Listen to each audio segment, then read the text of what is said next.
The new memorandum of understanding between the United States and Iran has already started to alter the new Gulf power dynamics.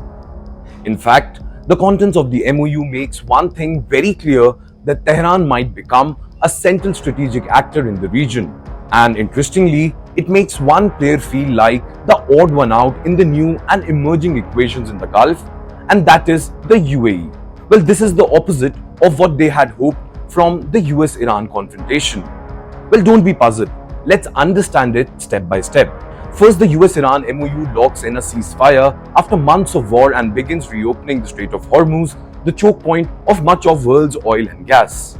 It also sets a roadmap for talks on Iran's nuclear program and sanctions relief, including a massive reconstruction fund for Iran that Washington wants Gulf Arab states to help finance.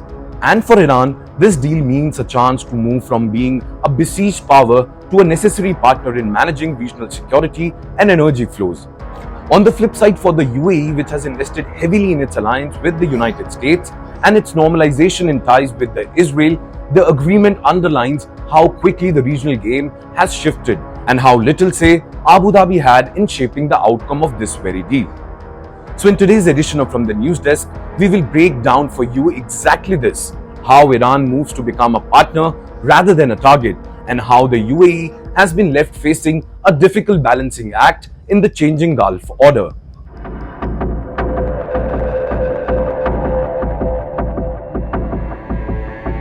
The MOU freezes hostilities and commits both Washington and Tehran to a comprehensive ceasefire, including on linked fronts such as Lebanon. It also obliges the United States to begin dismantling its naval blockade and to pull forces away from Iran's borders, while Iran must clear mines, reopen the Strait of Hormuz to commercial traffic, and most importantly, guarantee safe passage for ships. Now, at the same time, the agreement sketches out a process for partial sanction relief, unfreezing Iranian assets, and allowing controlled oil exports, along with negotiations on limiting Iran's nuclear activities. In fact, a central pillar is a proposed reconstruction and development fund of around $300 billion to rebuild Iran's war-damaged economy, with Gulf Arab investment explicitly mentioned as a key element. Now, this very architecture turns Iran from a problem to be contained into a state that must be engaged in the Gulf Sea lanes, energy infrastructure, and financial flows are to function normally. And this very bit takes us to the next part of the story. First, let's be very clear. Pakistan and Qatar, well, not the UAE, are highlighted in reports as the important mediators and facilitators of this very process, underscoring how Abu Dhabi was kept at arm's length from the core negotiation process, and obviously, there is a reason for it.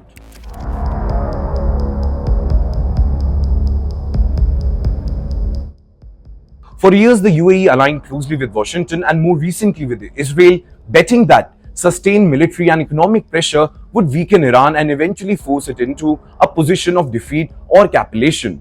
In fact, multiple reports from international media suggest that Abu Dhabi had hoped the latest US-Iran standoff would continue longer, further degrading Iran before any ceasefire or political settlement was reached. Instead, as soon as Washington signaled a desire to stop the war, it turned to intermediaries like Pakistan to open back-channel talks with Tehran.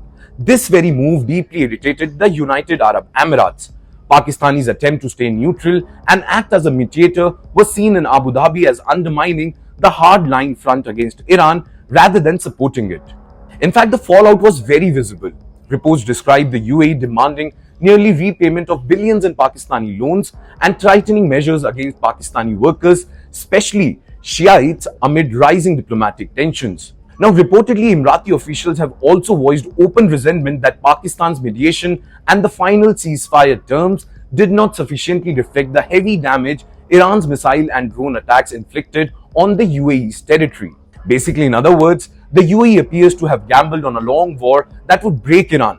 Instead, it got a ceasefire that rehabilitates Iran's negotiation role and regional role, and also highlights Abu Dhabi's limited ability to veto such deals.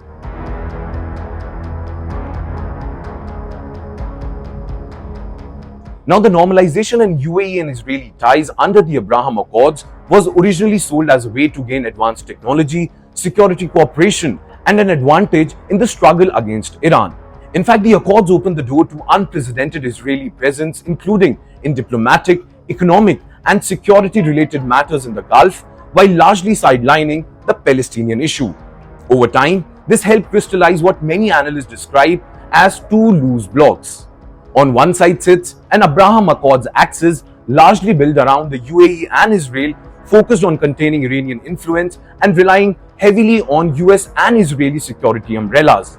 And on the other side is a cluster of states and movements that prefer engagement or hedging with Iran, sometimes framed in public and debated as a kind of Islamic NATO that excludes Israel and seeks more independent security order. In fact, the recent war and Iran's response have sharpened these dividing lines. Iran's strategy of hitting Gulf energy infrastructure and launching hundreds and thousands of missiles and drone attacks against all six Gulf states exposed how vulnerable hubs like Dubai and Abu Dhabi are to disruption. And the UAE, which was considered a safe financial and logistical center, turned out to be highly exposed when its ports, airspace, and most importantly, investor confidence came under direct Iranian threat from the retaliation they made after the US-Israeli attacks. Instead of demonstrating the strength of the Abraham Accords axis, the conflict highlighted its limitations. Normalization with Israel did not prevent Iranian attacks, did not ensure the UAE a decisive voice in the ceasefire talks, and may even have made Emirati territory a more attractive target for Tehran and its allies.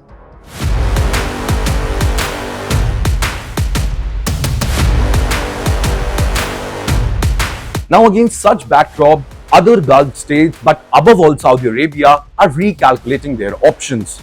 In fact, analysts note a clear desire in Riyadh and several other capitals to secure greater strategic autonomy, which means more freedom to balance between greater powers, manage regional dispute, and set their own red lines without constant Western pressure. In fact, the US-Iran MOU offers one possible path in that very direction. If a broader rapprochement with Iran can be sustained, it could reduce the need for heavy US military deployments, lower the risk of attacks on Gulf oil and gas facilities, and most importantly, make it easier for Gulf states to focus on economic transformation at home. Now, it could also limit the ways Western powers can intervene by leveraging partners like Israel or the UAE as forward security platforms against Iran. In fact, this very conflict has already shown the confidence in Washington's reliability has fallen in many Gulf capitals, even as they remain dependent on US hard power for now.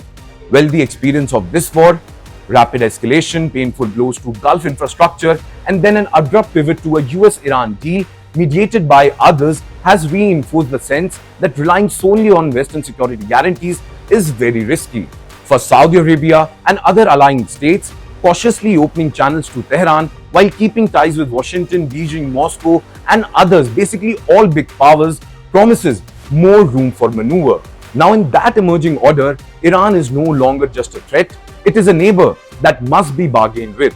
And the UAE, once seen as an interventionist in Gulf diplomacy, suddenly looks more isolated, caught between an Abraham Accords axis that did not fully protect it and a new Gulf consensus that sees value in bringing Iran into the room rather than locking it out. Well, with that, it's a wrap on today's edition of From the News Desk. Thank you so much for watching, and I'm Yash Goyal signing off for Times Now Digital. Until next time, take care and keep watching this space for more such videos.